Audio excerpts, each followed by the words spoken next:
everything flies out. You know, we got when the flies out the it means they sending them on that level, on that frequency, yo. So, you know, right now. But shit, we outside in the sun, right in front of the water. See? Check it out. Wow. Yeah, man, we back. The NOI, yo, we gotta talk about it. They gonna keep trying to cut me, G. It's why? There's so much shit going on in the world. We got false prophets, man, that came over to America, that was sent to America to market to niggas, man. You know, plain and simple, to your spirituality. That's why it's very important to harness that light that's within. Because they can't really trick you. They told you everything, not even everything, but they told you a lot of shit. But, you know, harnessing your light, being able to, that you are the true natural Amarucan or American Tamarucan, that you are the mound builders, that you're descendants of them. So, since they failed to tell you that, only one told you, though. That was Malachi York. He know he had to slip it up in there because there was Empress Versadi, shout out to the family, that came out with a book called Return of the Ancient Ones, yo. And that was started to reveal that Nagas was from America. You know, it was a real big spell that was happening. It took over the whole mainland that was full of roads, airports, trains, planes, automobiles, lawyers, doctors, and shit like that. Big ass energy centers, man, cathedrals that was there for thousands of years already, man. And they're just now revealing the information. That's why niggas love America so much, man. Particularly North America. So yeah, man, they've been hating on it for this whole time. And this is a reason why they don't want niggas to have money, because you'll fuck around and buy back your land from a greedy individual who actually owns your land now. You fuck around and buy it back and turn it into a paradise once again. All those mounds that's in throughout the whole America, man, those are all your ancestors. And the ancestors of the ones we allowed to come over here or to come over to the mainland. They just purposely dug them up. When the fuck did they come from to do such things? Now they're finding out that the mainland is the oldest land on the world. I'm talking about the mainland, America. The land of the sacred dragon, the NAGA. And when they came over there, Marco Polo wrote stories about it, showing that, yo, they found a actual emblem or a medallion of Gautama or Buddha. That's his name, Gautama. And the name of ancient North America was called Gautama. Ain't that something? Up in Detroit. That nigga was in Detroit, man. Ain't that some shit? Also, they also found the oldest fossils in America, North, Middle, and South. It's a lot of things going on, man, that they're just not revealing to us. Hey, what's going on? Digga Nick, what's happening? What's good? What's up? Mellow Jello. Hey. But yeah, over in America, just to give you some histories, you know, niggas were already original. They weren't like slaves or cargo like they try to show on TV to kind of get the whole rest of the world to believe. So it was a lot of things that transpired with the whole money situation, where it's like, yo, niggas, you can't have this, treated them bad, you know. And they found out that niggas were different than the niggas over in Europe. And there were different type of niggas in Europe too, though. But some of our niggas went and got took back to Europe. And when I say niggas, that just mean the goose and the gods, this kings. We've been saying this shit since forever. We always been saying it. And the only reason why, when you hear a white man say it or whatnot, we say, when they say nigger or nigga, that's the same. That's their just, you know, how they can speak. But they know that they're not kings. And that's the only reason why God, I mean, or the Most High, or, you know, most High's people or the niggas be like, yo, man, you know what I'm saying? You ain't a nigga, or unless you just cool enough, they'll just let you say it or whatever. But that's how peaceful and merciful niggas is and shit. It's like, you could turn that word to derogatory meaning that, you know, you ain't a nigga, man. You know what I'm saying? But a nigga, when he say it to another nigga, he can say it in a derogatory way, a good way, a nice way. Like, if he's saying, like, in a bad way, he'll be like, or like nigga. That means, like, nigga, like, get your mind right. Or if in a confused way, put it in another pitch, like, nigga. See? I know y'all be practicing at home and shit. Or if he be like, yeah, that's my nigga, man. You know, it's all kind of ways. So that was a noble respect we had for each other. But when they came to America, they found a pin with a dragon on that joint. I mean, not a dragon. Well, yeah, a dragon, but I'm talking about a horse with a knight on there. The same emblem, the Knight of Templar. Ain't this something? The same emblem what He-Man uses. And so we already starting to break down all these sciences that He-Man was extracting this energy from the ether using the sword.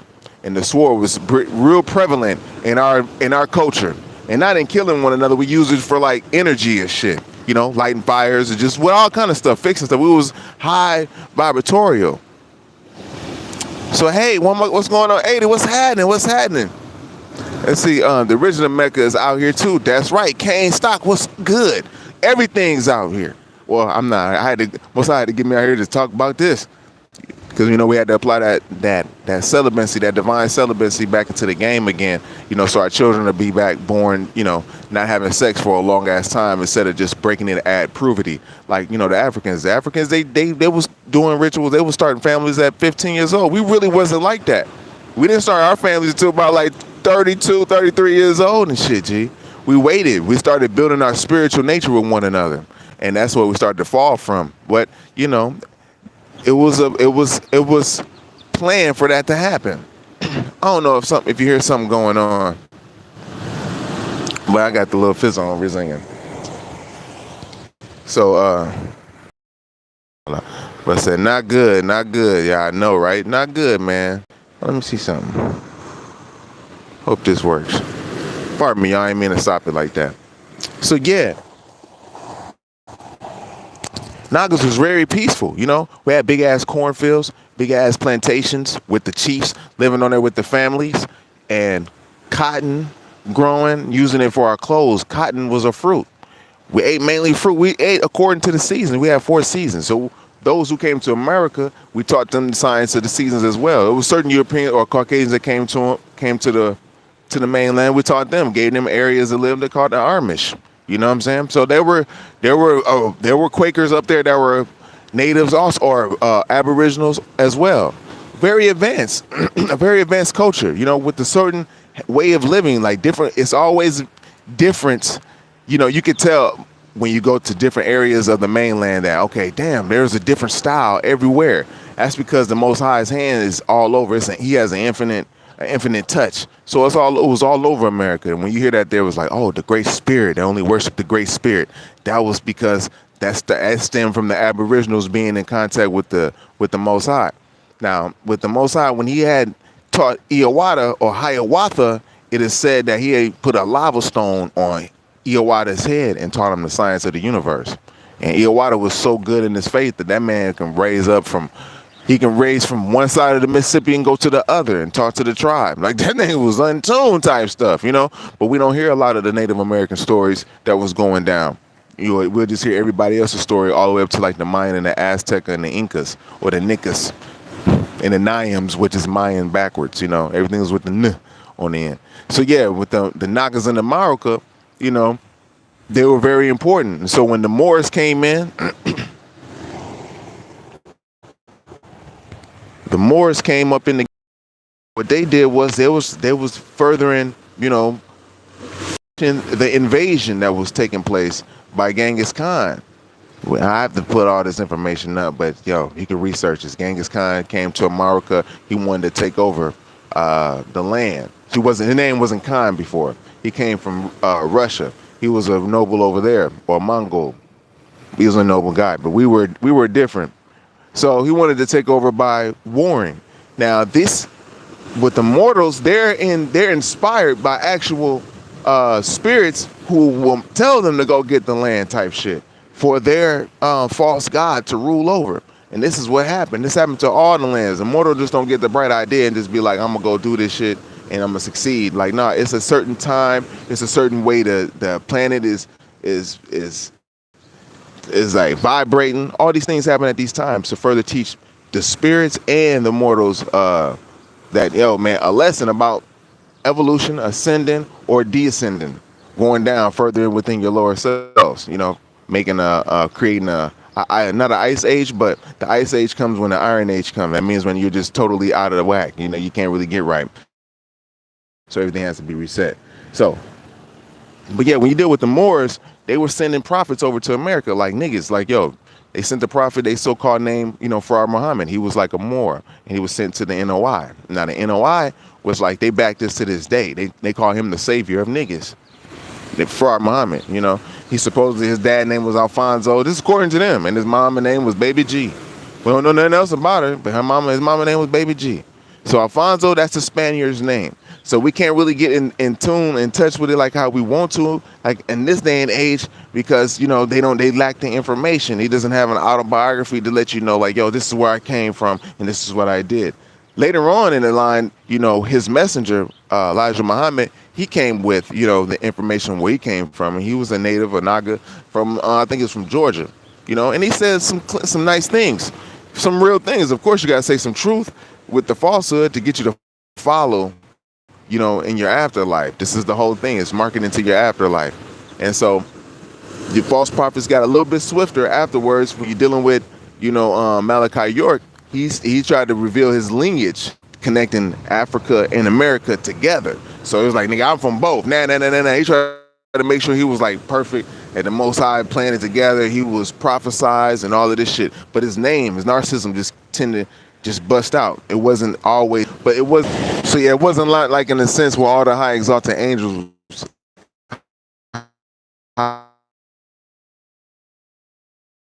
to give us different frequencies and pitches of existences. You know, that's the creator. And so we all understood that okay, the all spirit is within everything. But, you know, however, they wanted to give power to external individuals and give images. And when you give an image, that gives you a form of worship now. Now you can worship. Y'all, my bad. See, man, we're going to be wrestling. Yeah, when they sent them to you, man, they know you didn't know too much shit because you got to read and shit like that. You forgot the law. You know, they wanted to get you to be one of them and, you know, sign up and be like, yo, they weren't teaching the science of nationality and none of that because you didn't know shit too much. You just knew, according to one of the false prophets that came, which is Noble Drew Ali, one of the false shepherds, we never really seen a picture or him in action moving around. We just seen little motions like, you know what I'm saying? Like his little stance. We ain't see him like talking or nothing like that. So it was a lot of tricks that they used, but they wrote a lot of books on them. So they did this to get into our minds. They know that it was going to be, at the Most High is going to, the youth of America. This is later on when the Nation of Gods and Earth came about. Now the Nation of Gods and Earth, it just showed and proved the sincerity of just like, you know, just wanting to know, you know, what was going on, what transpired, how did we get in this position, what do you mean our nationality? We don't know what that is standing for. Do we have to get paperwork, you know? So as we evolve, we're starting to see like, oh, okay, there's UCC Financial One statements. Oh, there is such thing as where you're at amorality law or whatever. None of that shit applies to a nigga, but they want to make it apply to you. I got that fly around, but they want to make it apply to you because they want to make sure they can exclude you from the land. And the land is where you have a supernatural inheritance. I got these flies around me, so I know I got eyes around a knocker, man. They just landed on a nigga too. They could land on anything else, but they chose to land on me. Anyhow, so with that House Joint Resolution 192, niggas was put up. That was the whole plot. And the straw man, we can really be able to operate out of our straw man or out of a straw man. They was only, or the ones who came into play, they were only able to have straw men and have and be in debt. I mean, you know, get credit and allow themselves to become in debt, but they was able to restore themselves or what they would call, you know, bankruptcy and start all over again type shit, but still have money, you know? So, and all that was protecting them due to the voting way that we had it set up, where they can vote their way into the game, you know, vote all their family in. Who's that nice and shit? When you look at niggas, you don't think niggas is that nice. You be like, damn, nigga, really, you was that nice? Like, niggas was that fucking nice. G. We made parties for them. Like, here, you can do this too. You know, there's more land than anything for us, man. You can go lay your ass down on the ground and you all right right there, or we'll just ride past like, you cool? And you might be like, yeah, I'm straight. All right, cool. Man. You know why? Because we're not stealing from one another and shit. We're not do none of that, you know. Everybody's living there put up as collateral, and on June 5th, 1933, you know what I'm saying, House Joint Resolution 192, that's what you had to look that up. When they got put up as collateral, you know, they began to like live off of the credit of niggas. Like, it's like almost like how Michael Jordan was complaining when he was like, yo man, I put in the work to make Jordans and shit. These new niggas is getting contracts because of what I put in. We don't even know if they're good enough and shit. And so that allowed for later on when they swindled niggas to sign, to sign over the rights for certain, you know, other refugees or, you know, people who came to America to live and work, and they had a different type of way of taxation among them people. And then with the nigga, it was totally different because they was making sure they kept them busy with you know, family distraction, making sure that the household's not together, throwing some drugs in the neighborhood, you know, making sure you put a box of guns on the corner. These niggas is arguing with each other. They know niggas, you know, they'll do each other in because they got the same type of sickness as they do, as you know. So it's like, but if they don't have nobody to turn on, they just gonna do it on themselves. And so that's what's been happening. So as we just been conquering their little drugs and all of this shit, it's like, you know, they have been coming to the end. So they have certain methods and ways of what they're doing, how they've been able to conquer the world. So the Moors, they've been using straw men, basically, like people who are like their fictitious self, like to go around the world and navigate the world. They first navigated the world, made the maps, and came back and like, yo, taught the Caucasians that was over there. And that story goes a little bit deeper back to what they would call about the Yaqub story. But it gets real deep. It gets real deep because in reality, if you're like a Caucasian, you kind of really don't know where you came from. There was a lot of postcards that was made at the turn of the 1900s, turn of that century, of Cabbage Patch Kids, white kids sitting in the Cabbage Patch all together, just a whole bunch of shit like that. It's like, where'd they come from? You know, maybe one or two black folks, but yeah, it's really serious. Let me get some of this little water. Pardon me, y'all. Hey man, I got Thuggy Dubs in them over there, and they like So it's really serious. Let me get a sip of this, y'all. Hold fast. Pardon me. That's what you guys have.